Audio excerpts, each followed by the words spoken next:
بسم الله الرحمن الرحيم. اللهم صل على سيدنا ومولانا محمد افضل صلواتك بعدد معلوماتك وبارك وسلم وصل عليه. بسم اللہ الرحمن الرحیم. عزیز طلباء کرام، مختارات من ادب العرب سے بحمد اللہ تعالی آج ہمارا 49واں سبق ہے، اور مضمون جو کئی دروس سے چلا آ رہا تھا اخوان الصفا، آج اس کا یہ آخری سبق آپ حضرات کے خدمت میں پیش کرتے ہیں. جی تو بڑھتے ہیں اپنے سبق کی طرف. قبل میں ہم نے پڑھا کہ ہرن کو تو چوہے نے رسی کاٹ کر اس کو آزاد کر دیا اس جال سے، ہرن بھاگ کھڑا ہوا، کوا ہوا میں گول چکر لگاتا ہوا اڑا، چوہا بھی کہیں چھپ گیا، پیچھے رہ گئی کچوا، تو اس کو شکاری نے پکڑ کر باندھ لیا. اب یہ تینوں مل کر اس کے آزادی کے متعلق کوئی تدبیر کر رہے ہیں. قال الجرز، چوہے نے کہا، ارا من الحیلۃ ان تذهب ایھا الظبی، اے ہرن مجھے ایک حیلہ نظر آتا ہے، وہ یہ کہ آپ تو جائے فتقع بمنظر من القانص كأنك جريح ويقع الغراب عليك كأنه يأكل منك، کہ آپ شکاری کے سامنے اس طرح گر جائے گویا کہ آپ زخمی ہیں، اور کوا آپ پر اس طرح آ پڑے گا گویا کہ وہ آپ کا گوشت کھا رہا ہے. وأسعى أنا فأكون قريبا من القانص مراقبا له لعله أن يرمي ما معه من الآلة ويزع السلحفاة ويقصدك طامعا فيك وراجيا تحصيلك، اور میں شکاری کے قریب رہ کر اس کی نگرانی کی کوشش کروں گا کہ شاید وہ اپنے آلات اور اسلحہ وغیرہ کو چھوڑ کر، کچوے کو رکھ کر، اس کو چھوڑ کر آپ میں طمع اور حرص کرتے ہوئے، یعنی آپ کے حاصل کرنے کی امید میں وہ آپ کی طرف آئے. فَإِذَا دَنَا مِنْكَ فَفِرَّ عَنْهُ رُوَيْدًا بِحَيْثُ لَا يَنْقَطِعُ طَمَعُهُ مِنْكَ وَمَكِّنْهُ مِنْ أَخْذِكَ مَرَّةً بَعْدَ مَرَّةٍ حَتَّى يَبْعُدَ عَنَّ،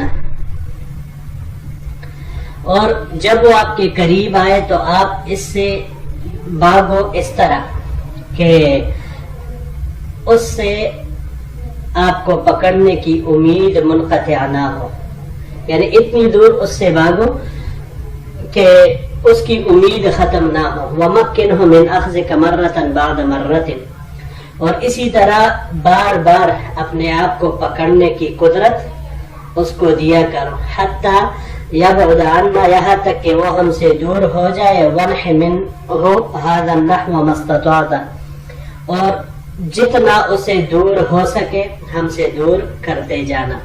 فَإِنِّي أَرْجُو أَلَّا يَنْصَرِفُ إِلَّا وَقَدْ قَطَعْتُ الْحَبَائِلَ عَنِ السُّلَحْفَاةِ وَأَنْجُو بِهَا، کیونکہ مجھے امید ہے کہ جب تک وہ واپس آئے گا تب تک میں کچوے کے رسیاں کاٹ کر اس کو اس سے نجات دلا چکا ہوں گا، یعنی کچوے کو میں تب تک بچا لیا ہوں گا. فَفَعَلَ الْغُرَابُ وَالظِّبِيُّ، تو اسی طرح کیا کوے اور ہرن نے. آگے والی عبارت پھر اگلے سلائیڈ میں اس کے ساتھ آ رہی ہے. یہاں پر دو الفاظ ہیں جی. مراقباً، مرقب مفرد، یہ نگرانی کرنے والے کو کہا جاتا ہے مراقب، نگرانی کرنے والا.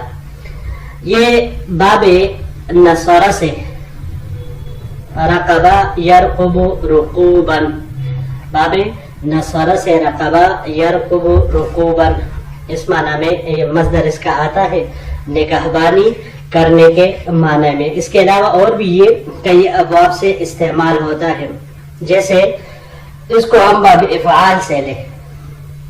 ارقب یرقب ارقابا، زندگی بھر کے لیے دینا، سواری رقبہ زندگی بھر کے لیے دینا. یا کوئی اور چیز ہو سواری، میں نے مثال کے طور پر کہی، کوئی کسی کو اپنا موٹر سائیکل دے، کوئی گھر دے، کوئی بھی چیز وہ ہو سکتی ہے، تو زندگی بھر کے لیے کسی کو کوئی چیز دینا اسی معنی میں یہ آتا ہے. اور ترقب یا ترقب ترقبا باب تفاعل سے استعمال ہوتا ہے یہ انتظار کرنے کے معنی میں. یہاں پر یہ باب نصارہ سے استعمال ہوا ہے نگرانی کے معنی میں کہ چوہے نے کہا کہ میں شکاری کی نگرانی کروں گا کہ جب وہ اپنے آلات وغیرہ چھوڑ کر آپ کے پیچھے لگے گا تو تب میں کچھوے کو چڑھانے کی تدبیر یعنی اس کام میں لگ جاؤں گا. رویدن روادہ سے ہے یہ رودن باب نصارہ سے استعمال. رودن بھی مصدر اس کا آ سکتا ہے اور ریادن دونوں معنی ایک ہی ہے طلب کرنے کے معنی میں آتا ہے. اور اگر اس کا مصدر روادانن آ جائے تو پھر یہ کہتے ہیں کسی چیز کی تلاش میں گھومنا اور آنا جانا, اس معنی میں پھر یہ آتا ہے. باب افتعال سے اس کا مصدر ارتیادن آتا ہے طلب کرنے کے معنی میں. اور اس کو اگر ہم باب مفاعلہ سے لیں تو باب مفاعلہ سے لینے کی صورت میں یہ مصدر اس کا مراودتن آتا ہے چاہنے کے معنی میں پھر یہ آئے گا. اس کے علاوہ اس کو ہم باب تفعیل سے بھی استعمال کر سکتے ہیں ترویدن, کسی کو طلب اور جستجو پر اکسانا, اس معنی میں یہ آتا ہے. یہاں پر یہ باب افعال سے استعمال ہوا ہے. ارواد یروید اروادن یا مروادن, مرودن بھی بعد ادراک کے بنا مرودن بھی اس کا مصدر آ سکتا ہے, لیکن اروادن ہو مروادن ہو یا مرودن آہستگی سے چلنے مہلت دینے اس معنی میں یہ آتا ہے. جی اگلے سلائیڈ کی طرف بڑھتے ہیں. اچھا جی یہ پہلی والی لائن اسے پچھلی سلائیڈ کی ہے. ففعل الغراب والظبی ما امرهما به الجرز, تو کوے اور ہرن نے وہی کیا جس کا حکم اسے چوہے نے دیا تھا ان کو. وتبعهما القانص فاستحره الظبي حتى ابعده عن الجرز والصلحفات, شکاری اس کے پیچھے لگا رہا اور ہرن اس کو کھینچتا رہا یہاں تک کہ اس کو چوہے اور کچھوے سے بہت دور لے کر گیا. والجرز مقبل على قطع الحبائل حتى قطعها ونجا بالصلحفات, جبکہ چوہا رسیوں کے کاٹنے میں لگا رہا یہاں تک کہ رسیاں کاٹ کر کچھوے کو چھڑا لیا. وعاد القانص مجهودا لاغبا فوجد حبالته مقطعة, جب شکاری تکا ماندہ واپس لوٹا تو اس نے اپنے رسیوں کو کٹا ہوا پایا. ففکر فی امرہ مع الظبی المتضلع فظن انہ حولت فی عقلہ, تب وہ لنگڑے ہرن کے ساتھ اپنے معاملے کو سوچنے لگا. اسے گمان ہوا کہ اس کے دماغ میں خرابی پیدا ہو گئی ہے. وفکر فی امر الظبی والغراب الذی کأنہ یأکل منہ, چنانچہ وہ ہرن اور کوے کے معاملے میں جبکہ کوا اس کا گوشت کھا رہا تھا. وقرض حبالتہ, اور اپنے رسیوں کے کاٹنے کے معاملے میں سوچنے لگا. فاستوحش من الارض, چنانچہ اس کو اس زمین سے وحشت ہونے لگی. وقال, اور کہنے لگا, هذه ارض جن او سحرۃ, کہ یہ زمین جنات کی ہے یا جادوگروں کی ہے, یعنی اس زمین پر یا تو جنات ہے اور یا جادوگر ہے. فرجع مولیا لا يلتمس شيئا ولا يلتفت الیہ, چنانچہ وہ پیٹ پھیر کر واپس آ گیا, اسے کسی چیز کی ضرورت تھی اور نہ ہی اس کی طرف توجہ کی. واجتمع الغراب والظبی والجرز والصلحفات الى عریشہم سالمین آمنین کاحسن ما كانوا علیہ. کوا, ہرن, چوہا, کچھوا اپنے سائبان میں امن اور سلامتی کے ساتھ اکٹھے ہو گئے جیسے وہ پہلے اچھے طریقے سے اس میں رہتے تھے. جی یہاں پر پہلا لفظ ہے لاغبن, لاغبن یہ باب نصرہ، باب فتح اور باب کرمہ سے ہے. لغبن لغوبن مصدر اس کا آتا ہے. باب سمع سے بھی اس کا مصدر یہی آتا ہے لغبن، غین کے فتحہ کے ساتھ، بہت تکنے کے معنی میں. ان تینوں باب سے اسی معنی میں استعمال ہوتا ہے. لیکن جب باب فتح سے لغبن مصدر اس کا آ جائے لغبن، تو پھر اس کا معنی ہوگا جھوٹی بات کہنا. اچھا، پھر یہ مزید تین ابواب سے ایک ہی معنی میں استعمال ہوتا ہے. باب افعال، باب تفعیل اور اسی طرح باب تفاعل سے بھی. باب افعال سے الغابن مصدر اس کا آئے گا. باب تفعیل سے اس کا مصدر ہم لیں گے تلغیبن، تلغب یتلغب تلغیبن. اور باب تفاعل سے اس کا مصدر تلغبن، تلغب یتلغب تلغبن. یہ باب تفاعل سے مصدر اس کا آئے گا. باب تفعیل سے اس کا مصدر تلغیبن ہی آئے گا. ان تینوں کا معنی ایک ہی ہے، بہت زیادہ تکا دینے کے معنی میں یا دور، بہت زیادہ دور بگا دینے کے معنی میں آئے گا. اگلا لفظ ہے جی المتضلع.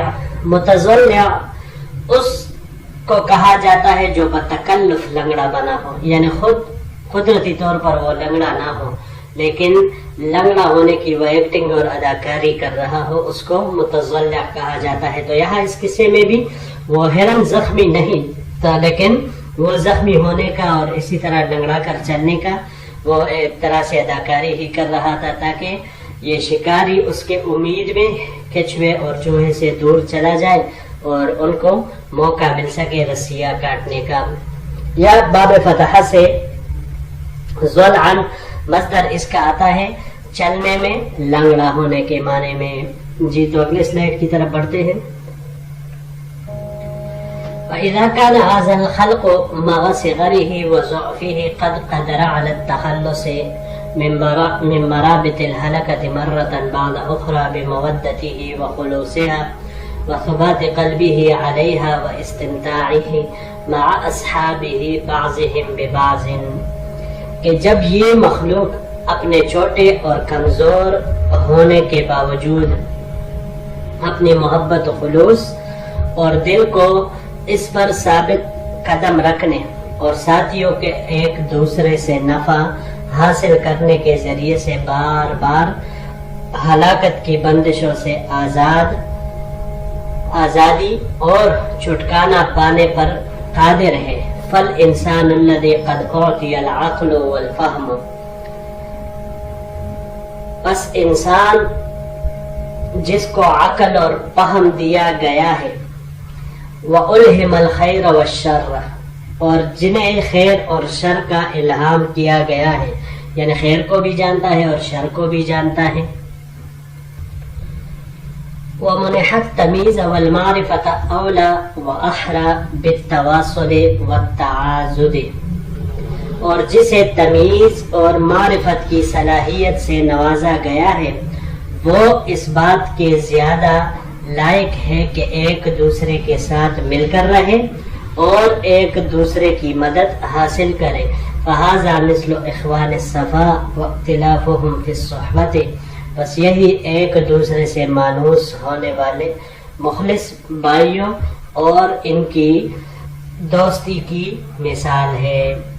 جی یہاں پر بھی یہ دو لفظ ہے. پہلا ہے احرا. احرا یہ زیادہ مناسب، زیادہ لائق، زیادہ قابل، اسی معنی میں یہ آتا ہے. باب ضرب سے حرین گٹھنے کے معنی میں یہ آتا ہے. حرا یحری حرین گٹھنے کے معنی میں. اور باب افعال سے احرا یحری احرائن یہ گٹھانے کے معنی میں یہ آتا ہے. اس کے علاوہ تحرین یہ باب تفاعل سے بھی استعمال ہوتا ہے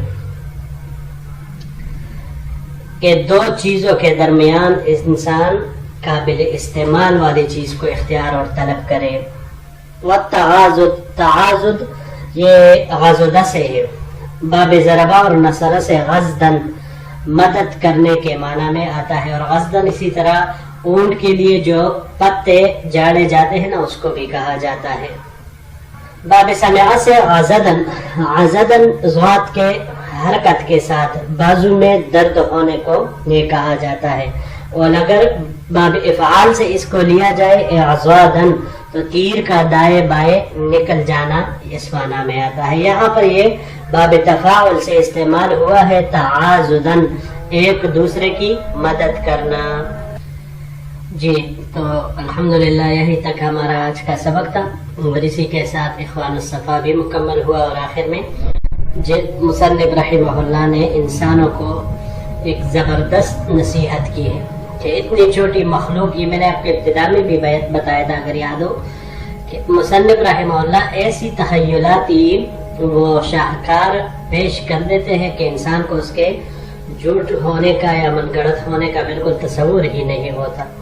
تو ایسی زبردست کہانی انہوں نے بنا کر انسان کے سامنے رکھتی ہے کہ ان چھوٹی مخلوقات سے عبرت حاصل کرو. جب یہ ایک دوسرے کی محبت دوستی میں اپنا پورا اخلاص بار بار حرکت میں پڑھتے ہیں مگر ایک دوسرے کا ساتھ نہیں چھوڑتے، تو انسان کو تو ہر چیز کا اللہ نے وہ عقل فہم شعور دیا ہوا ہے، خیر اور شر کا اسے پتہ ہے، ہر چیز میں صحیح اور غلط میں تمیز کر سکتا ہے. تو انسان کو اس سے عبرت حاصل کرنا چاہیے. اللہ جل شانہ ہم سب کو حقیقی معنوں میں ایک دوسرے کے معاون اور مددگار نیکی کے کاموں میں اور دنیا اور آخرت کی بھلائی میں بنائے. تو انشاءاللہ العزیز اگلے درس میں پھر آپ کے ساتھ ملاقات ہوگی. السلام علیکم ورحمۃ اللہ وبرکاتہ.